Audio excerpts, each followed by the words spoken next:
And people always ask me, where do you go poop? Right here. I even made my own toilet.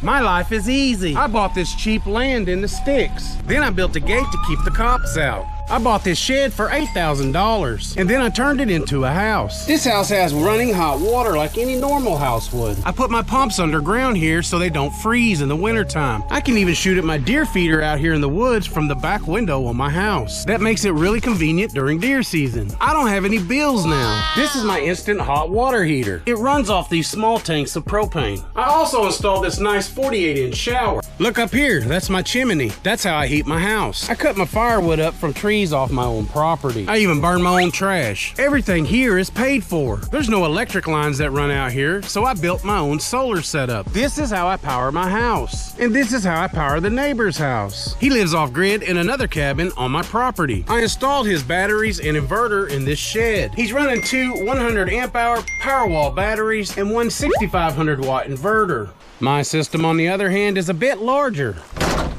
I'm running 600 amp hour 48 volt batteries and two 3000 watt inverters. After running my entire house all night last night, it looks like my batteries are only down to about 94% discharged.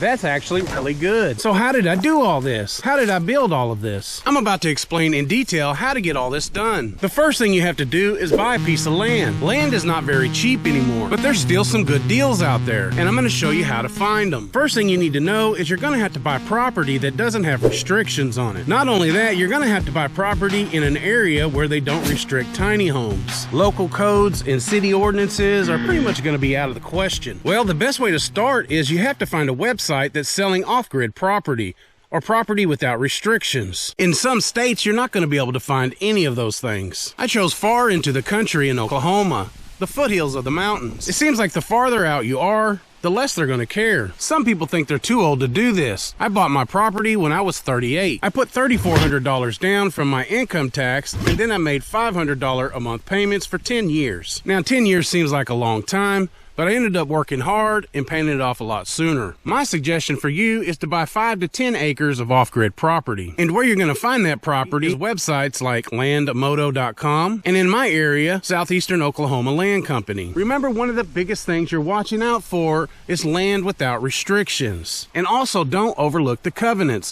Most of these companies that are selling land like this, they have covenants when they sell the plots. Those things may say things like you can't have a unpermanent structure to live in, or you cannot run a business on your land, and things like that. I hope this has given somebody hope here, because I feel I could do this all over again if I had to start from zero. And I'm trying to tell you exactly how I would do it. I could go buy 5 acres of unrestricted land right now for about $450 down and $450 a month. I've done videos showing people that have done that exact thing. I've also done videos showing people that have gone off grid and didn't quite make it. You don't want to end up like those people, so it's best to learn from our mistakes. So you can buy land like that from those places with no credit or bad credit. So what's next after you get your property? Well, you need to clear a place to put your house. Just rent a skid steer or track hoe for one day. It's going to cost you around $400 to $500, but you're going to get a lot of work done, and it's well worth the money. It really beats having to pay somebody else to do it.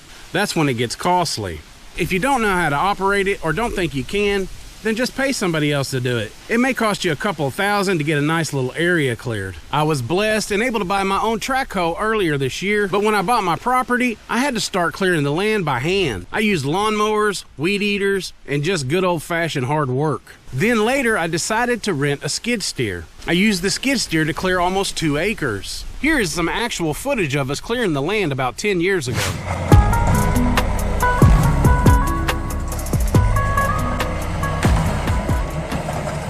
I apologize if the wind noise is really loud on this camera. We actually have our first cold front this year coming through today. The trees are really moving pretty good.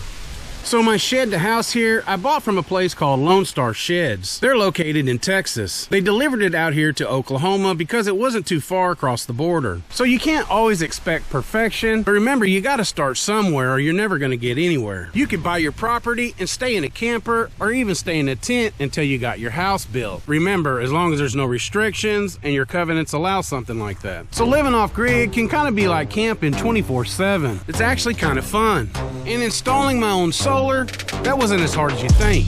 I was able to read some of the forums, watch a lot of YouTube videos, and before you knew it, I was doing my own installations. Remember, I built my system bigger than it needed to be. That way I would never run out of power. 20 solar panels, 6 batteries, and 2 inverters was definitely enough. If you've watched some of my previous videos, you know I'm able to run air conditioner and everything in the house 24/7. Don't tread on me is definitely the attitude we have around here, and living off grid goes with that just perfectly. So what do you think? You think you could live out here? It's really a beautiful place to be. Being away from the city, being away from all the noise, being able to hunt every day, still having the comfortabilities of the city, like electric, internet, TV, refrigerator, air conditioner. But I guess the biggest thing is having no more bills. Now, honestly, you have to pay your internet every month, your phone bill every month, gas and food, things like that, and your taxes every year. But overall, your foundational bills like water, electric, house payment, those are all gone. They're all gone. And those are the ones that we struggle with. And my taxes are only $142 a year. I'm telling you, you can't beat this. Several people have gone off grid watching my videos,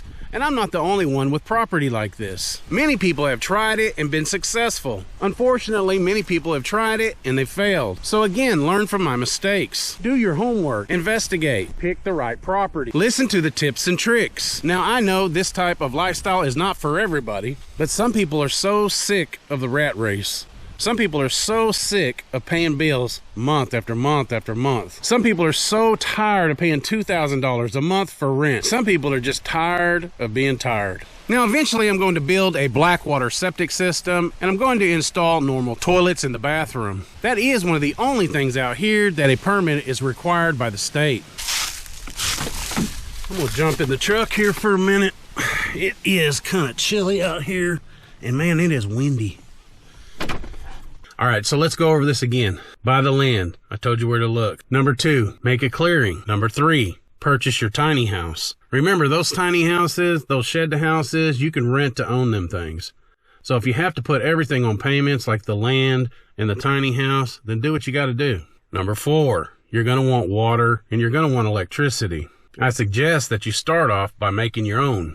Now, you can have a well drilled. That could cost you up to $5,000, $6,000, $8,000. Who knows? Depends on where you're at and how far they have to drill. Or you could do like I did and just do a rainwater catchment system.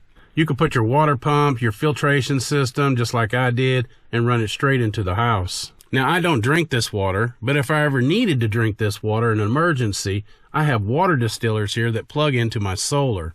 They would actually be able to clean the water and make it 100% distilled water. In the meantime, I just insert chlorine into the water and keep it clean for showers and dishes. So the next thing is solar. I'm telling you right now, you don't want to run off of a generator. It's going to cost you about $40 per 24 hours to keep a generator going. That's not going to work. And yeah, when you build a solar system like I built here, you don't have to build it as big. And what a lot of people don't know is you can add to this system after you build it. So let's just say you went with 10 panels here instead of 20 panels. And let's say you went with 1 inverter here instead of 2 inverters. It would be perfectly fine. And let's also say that you decided to go with 2 batteries here instead of 6. All of that would work together fine. As a matter of fact, when I built this system and I started out, I only had 2 batteries. I only had 1 inverter and I only had 10 solar panels. And it worked very well. I could run the air conditioner in the whole house all day long while the sun was shining. And then when the night came, I'd have to hook in the small inverter generator to run the air conditioner. The rest of the house I would leave on the solar power. So yeah, where do you get the system? Well, you can get it from several different places like Amazon, Signature Solar, solar shops, and places like that. You can get the exact system I have if you're interested in it. This system that I have would cost you right around $6,000. Yeah, so let me quickly tell you what not to do. Don't just jump out there and buy a piece of land without doing your homework, like I said. You definitely want to make sure that you don't buy a piece of land that you can't build on. You don't want to buy a piece of land that you can't put one of these cabins on. You don't want burn barrel restrictions. You don't want hunting restrictions. You basically don't want anybody restricting you from anything. If that was the case, you might as well just stay in the city. So yeah, get your land, clear your land, get your house, do your electric, do your water. After the basics are done, then you can do all the detail work.